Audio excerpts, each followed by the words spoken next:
আসসালামু আলাইকুম। Giants moms kitchen থেকে আমি জায়ানের মা আবারও আপনাদের জন্য একটা ব্লগ ভিডিও নিয়ে আসলাম। আমি আজকে দেখাবো গরুর পায়ার নেহারি দেখাবো। গরুর পা এবং নলি দিয়ে আজকে আমি মজাদার একটা নেহারি রান্না করব। সেই রান্নাটি আপনাদের সঙ্গে আজকে আমি শেয়ার করব। আমি গরুর পায়াগুলি খুব ভালো করে পরিষ্কার করে আমি ধুয়ে নিয়েছি। গরুর পা নলি সবগুলো সুন্দর করে আমি ধুয়ে রাইস কুকারে দিয়ে রেখেছি। এখন আমি এর মধ্যে পেঁয়াজ কুচি দিয়ে দিলাম,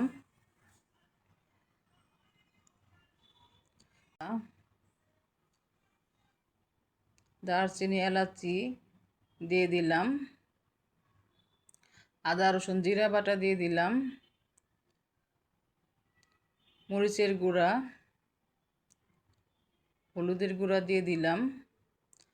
আমি এখন তেল দিব না, তেল আমি পরে দিব। স্বাদ অনুযায়ী লবণ দিয়ে দিলাম।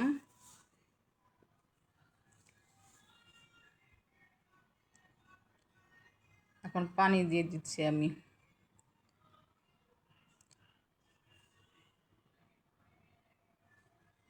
বেশি করে পানি দিয়ে দিতে হবে।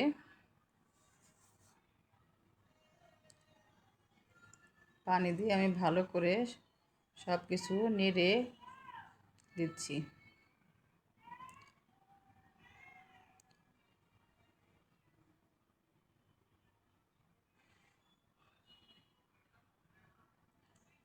রাইস কুকারে ঢাকনা দিয়ে ঢেকে দিলাম আমি।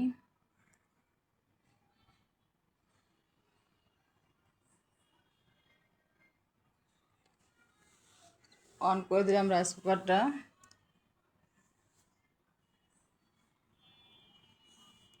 রাইস কুকারের রান্নাটা ইজি হয়।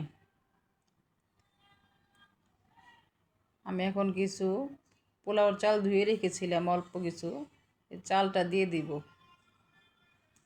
চালটা অনেক সময় ভিজিয়ে রেখে বেটে দিলেও হয়। আমি যেহেতু শুরুতেই দিয়ে দিচ্ছি এর জন্য আর বেটে দিলাম না। আমি শুধু চালটাই ধুয়ে দিয়ে দিলাম। এটা দেখা যায় পায়ার সিদ্ধ হতে হতে চালটা একদম সিদ্ধ হয়ে একদম মিলিয়ে যাবে।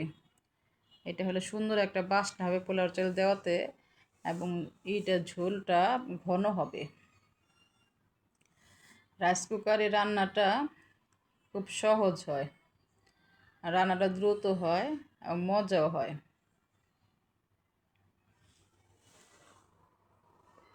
আমি ঢাকনা খুলে নেড়ে দিব। সুন্দর রান্না হচ্ছে, আর পোলাও চাল দেওয়াতে সুন্দর একটা স্মেল বের হয়েছে, দারুণ সুঘ্রাণ। আমি ভালো করে নেড়ে দিচ্ছি।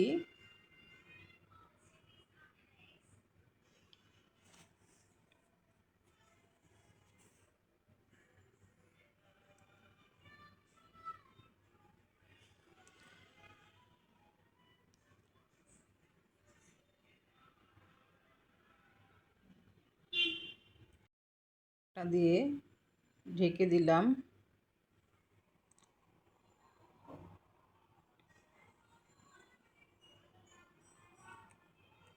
পানিটা আমার অনেকটাই শুকিয়ে এসেছে।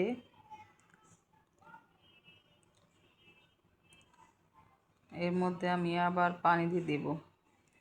যতক্ষণ পর্যন্ত নলিগুলো বা পায়াগুলি ভালো মতো সিদ্ধ না হয়ে ভিতর থেকে জুসি ভাবটা বের হয়ে আসবে এবং এটার মাংসগুলি ফুলে নরম হয়ে আসবে, ততক্ষণ পর্যন্ত আমি বারে বারে পানি দিতে থাকবো আর এটাকে রান্না করতে থাকবো।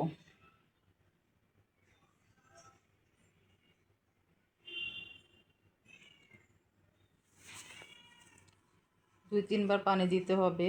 পানি দিয়ে দিয়ে শুকিয়ে নিতে হবে। আমি ঢাকনা দিয়ে ঢেকে দিলাম, রান্না হচ্ছে।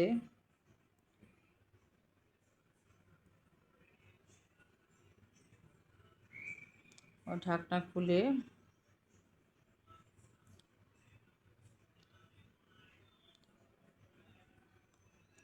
ভালো করে নেড়ে দিব। আবার আমি যেহেতু পোলাওর চাল দিয়েছি, বারে বারে নেড়ে দিতে হবে যাতে নিচে লেগে না যায়।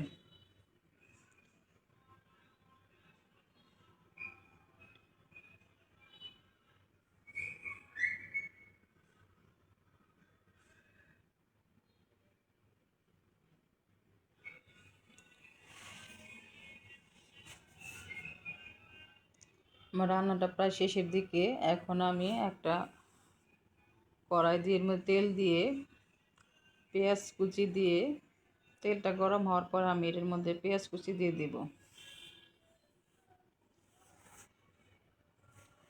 পেঁয়াজ কুচি দিয়ে পেঁয়াজগুলি আমি ভালো করে ভেজে নিব। ওদিকে আমার রাইস কুকারে রান্না হচ্ছে, নেহারিটা প্রায় শেষ পর্যায়ে এসছে, ঝোল কমে ঘন হয়ে এসেছে। আর আমি এখানে চুলার মধ্যে পেঁয়াজ বেরেস্তা করছি। পেঁয়াজটাকে আমি লাল লাল করে ভেজে নিব।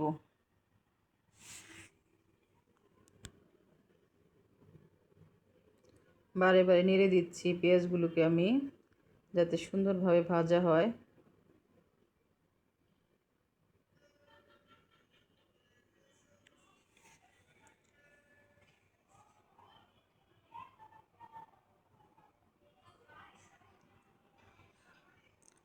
পেঁয়াজগুলো ব্রাউন কালার হয়ে আসতেছে।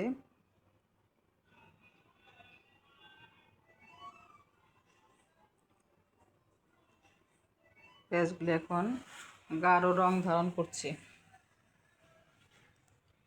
পেঁয়াজ বেরেস্তা ভালোভাবে আমি ভেজে নিব।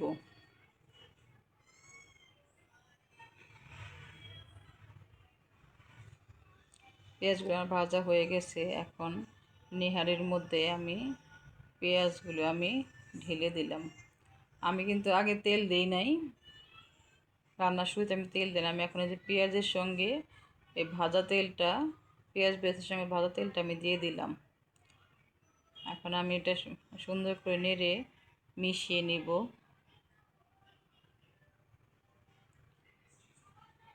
খুব সুন্দর হয়েছে এবং খেতে অনেক সুস্বাদু হয়েছে। আমার নেহারির রান্নাটা দারুণ হয়েছে। এটার মাংসগুলি ফুলিয়ে ফুলিয়ে আসছে। আমি একটা বাটিতে ঢেলে নিয়েছি। এখন আমি এর মধ্যে কিছু পেঁয়াজ, কাঁচামরিচ কুচি দিয়ে দিব, আদা কুচি দিয়ে দিলাম,